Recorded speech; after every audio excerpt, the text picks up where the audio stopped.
ഞാൻ നിങ്ങളുടെ മുമ്പിൽ ഇപ്പോൾ വരാനുള്ളൊരു പ്രധാനപ്പെട്ട കാര്യം, കേരളത്തിൽ കുമിള് പോലെ പൊട്ടിപ്പുറപ്പെടുന്ന ഒരു സംഭവമാണ് ഫൈനാൻസുകൾ. എല്ലാ മൂലയിലും മുക്കിലും ഫൈനാൻസിനെ പല സ്ഥലങ്ങളുണ്ടാക്കി പ്രവർത്തനം നടത്തി വരും. പാവപ്പെട്ടവരെ രക്ഷപ്പെടുത്താൻ വേണ്ടി എന്ന് പറഞ്ഞ് ആരെങ്കിലും അത്യാവശ്യത്തിന് ഓടിച്ചെന്ന് ചോദിച്ചാൽ പൈസ കൊടുക്കും. ഒരു പവന് ഏകദേശം വിലയുടെ അത്രയും പൈസ കിട്ടും എന്നുള്ള അർത്ഥത്തിൽ ഓടിച്ചെന്ന് പൈസ വാങ്ങാൻ വേണ്ടി ഉപകരിക്കുന്ന ഒരു സ്ഥാപനമായിട്ടാണ് നമ്മൾ ഈ കാണുന്നത്. പക്ഷെ അതിൻ്റെ പുറകിലുള്ള വെട്ടിപ്പുകളെ കുറിച്ചൊന്നും ആരും ജനം മനസ്സിലാക്കുന്നില്ല. ഈ പത്തനംതിട്ട ജില്ലയിൽ സമരിയാസ് ആൻഡ് നിധി ലിമിറ്റഡ് എന്ന് പറഞ്ഞ ഒരു സ്ഥാപനമുണ്ട്. 6 ബ്രാഞ്ച് പത്തനംതിട്ട പ്രവർത്തിക്കുന്നു. ജില്ലയിൽ പലരും, മണ്ണാറോട് ഉൾപ്പെടെ, തൊട്ടപ്പുറത്ത് ജില്ലയിലും ഒക്കെ ഉണ്ട്. ഈ ജില്ലയിലെ ഈയിടയ്ക്കുണ്ടായ ഒരു സംഭവം 29% പലിശ ഈടാക്കിയാണ്. കാരണം ഒരാൾ 1 ലക്ഷം രൂപയ്ക്ക് പണയം വെച്ചാൽ ആ കാർഡുമായിട്ട് പോയി, കാർഡിൽ പേരില്ല, മനയുടെ പേരില്ല, ഒരാളിൻ്റെ വിവരമില്ല, രജിസ്റ്റർ നമ്പറില്ല, അവിടെ നയിക്കുന്ന നോട്ടീസുകൾക്ക് രജിസ്റ്റർ നമ്പറില്ല, പേരില്ല, ഒന്നുമില്ല, ഒരു വിവരവുമില്ല, ആര് നടത്തുന്നു എന്നതിനകത്തൊരു പേരോ അഡ്രസ്സോ ഒന്നുമില്ല. അങ്ങനെയുള്ള ഒരു സ്ഥാപനമാണ് ഉള്ളത്. 1 ലക്ഷം രൂപയ്ക്ക് ആരെങ്കിലും പണയം വെച്ചാൽ ആ 1 ലക്ഷം രൂപയുമായി രസീതുമായി തിരിച്ച് നമ്മൾ പോവുകയാണെങ്കിൽ ആ 1 ലക്ഷം രൂപയുടെ ഇൻട്രസ്റ്റ് അവർ കാൽക്കുലേറ്റ് ചെയ്ത് പറഞ്ഞു തരികയാണ്. ആ പൈസയ്ക്ക് രസീതില്ല, ഒന്നുമില്ല. അത് കൊടുക്കുക, സാധനം വാങ്ങുക, പോവുക. 1 ലക്ഷം രൂപയ്ക്ക് 26,000 രൂപയെന്ന് പറഞ്ഞാൽ 26,000, 50,000 എങ്കിൽ 50,000. ആ ഇൻട്രസ്റ്റ് കാൽക്കുലേറ്റ് ചെയ്യാൻ ഞാൻ ഈയിടയ്ക്ക് ഒരു ഇൻട്രസ്റ്റ് കണക്കാക്കി 29%. ഞാൻ അതിനകത്ത് പോലീസ് സ്റ്റേഷനിൽ ഒരു പരാതി കൊടുത്തു. ഇതിന് അനധികൃതമാണ്, പല രീതിയിലും ചീറ്റിംഗ് ഉൾപ്പെടെ നടക്കുന്നതെന്ന്. CI അതിനെ എടുത്ത് നേരെ GSTക്ക് വിട്ടു.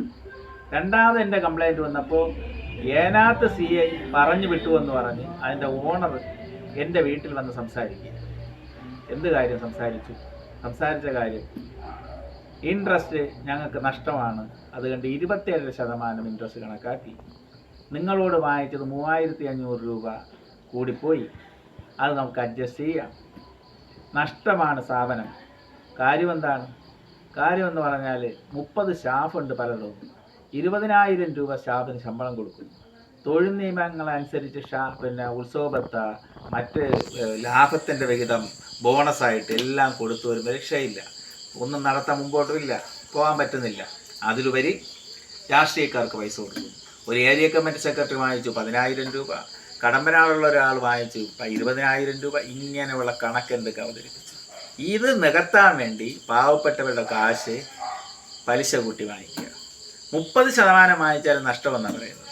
ഇയാൾ ഇത്രയും ഇതായിട്ട് നടത്തേണ്ട കാര്യമുണ്ടോ? ഈ സ്ഥാപനം നടത്തേണ്ട കാര്യമുണ്ടോ? ഞാനിപ്പോൾ RBIക്ക് പരാതി കൊടുത്തു. RBIക്ക് കൊണ്ട് കേസ് രജിസ്റ്റർ ചെയ്തേക്കുക. GST സംസ്ഥാന കമ്മീഷണർക്ക് കൊടുത്തേക്കുക, പോലീസിന് വീണ്ടും കൊടുത്തേക്കുക. ഈ അവസ്ഥയിൽ ഈ സ്ഥാപനങ്ങൾ എങ്ങനെയാണ് ആളുകളെ പറ്റിച്ച് ജീവിക്കുന്നത് ജനം മനസ്സിലാക്കുന്നില്ലേ? ഇത് മുഴുവനും ഈ പത്തനംതിട്ട ജില്ലയിലുള്ള 6 സമരിയാസിൻ്റെ ബ്രാഞ്ചുകളും ഏകദേശം അധപ്പതനത്തിൻ്റെ വക്കിൽ നിൽക്കുകയാണ്. ജനങ്ങൾ വളരെ സൂക്ഷിക്കണം. ഇവിടെ ഡിപ്പോസിറ്റ് ചെയ്യുന്ന ആ അവസ്ഥയിൽ 10,000 രൂപ ശമ്പളം, 10,000 രൂപ ഡിപ്പോസിറ്റ് ചെയ്തുകൊണ്ടാണ് ഒരു സ്റ്റാഫിനെ അവിടെ ഇരുത്തുന്നത്. കൊടുക്കുന്ന സ്റ്റാഫിന് കൊടുക്കുന്ന ശമ്പളം ഇയാളുടെ 20,000 അല്ല, വെറും 6,000 അല്ലെങ്കിൽ 7,000 രൂപ. ഇൻട്രസ്റ്റ് കണക്കാക്കാൻ പറഞ്ഞ RBIയുടെ നിയമം അനുസരിച്ചാണ് ഇൻട്രസ്റ്റ് കാൽക്കുലേറ്റ് ചെയ്യാൻ പറഞ്ഞിട്ടുള്ളത്. ആ ഇൻട്രസ്റ്റ് എന്ന് പറഞ്ഞാൽ അറിയാമല്ലോ നമുക്ക് ഇൻട്രസ്റ്റ് എത്ര ശതമാനം വരുമെന്ന്. സഹകരണ മേഖലയിൽ പോലും 14%. ഇത് 14 അല്ല 15 അല്ല. ഓരോരുത്തരും മാനേജർമാരെന്ന് പറഞ്ഞിരിക്കും. പക്ഷേ ആ മാനേജർമാരെ എഴുതി ഒപ്പിടില്ല, പദവി പറയില്ല, ഒന്നും പറയില്ല. ഇതിനു വേണ്ടി ഒരു ധർമ്മസമരവുമായിട്ട് ഞാൻ മുമ്പോട്ട് പോവുകയാണ്. GSTക്കും പരാതി കൊടുത്തു, RBIക്കും പരാതി കൊടുത്തു, എല്ലായിടവും പരാതി കൊടുത്തിട്ടുണ്ട്. ഇപ്പോൾ അതിനകത്ത് CIക്ക് ഇത് തീർക്കാൻ വേണ്ടി ഇയാളെ വീട്ടിൽ പറഞ്ഞിരിക്കേണ്ട കാര്യമെന്തോ? സെറ്റിൽ ചെയ്യാൻ വേണ്ടി. ഇതാണോ പോലീസിൻ്റെ നീതി? ഇതാണോ ഈ നീതി വെച്ചുകൊണ്ട് പോലീസ് നടത്തിയ കാര്യങ്ങൾ നടക്കൂ? ഇതെന്തോ സ്വിറ്റ്സർലൻഡിൽ ഉള്ള കാശായത് കണ്ടാണോ CI പറഞ്ഞിവിടെ വിട്ടത് എൻ്റെ അടുത്ത് ഒന്ന് സെറ്റിൽ ചെയ്ത് കൊടുക്കാൻ? ഇത് നടക്കുന്ന കാര്യമല്ല. ശക്തമായ പരാതിയുമായിട്ട് മുമ്പോട്ട് പോകും, യാതൊരു മാറ്റവുമില്ല.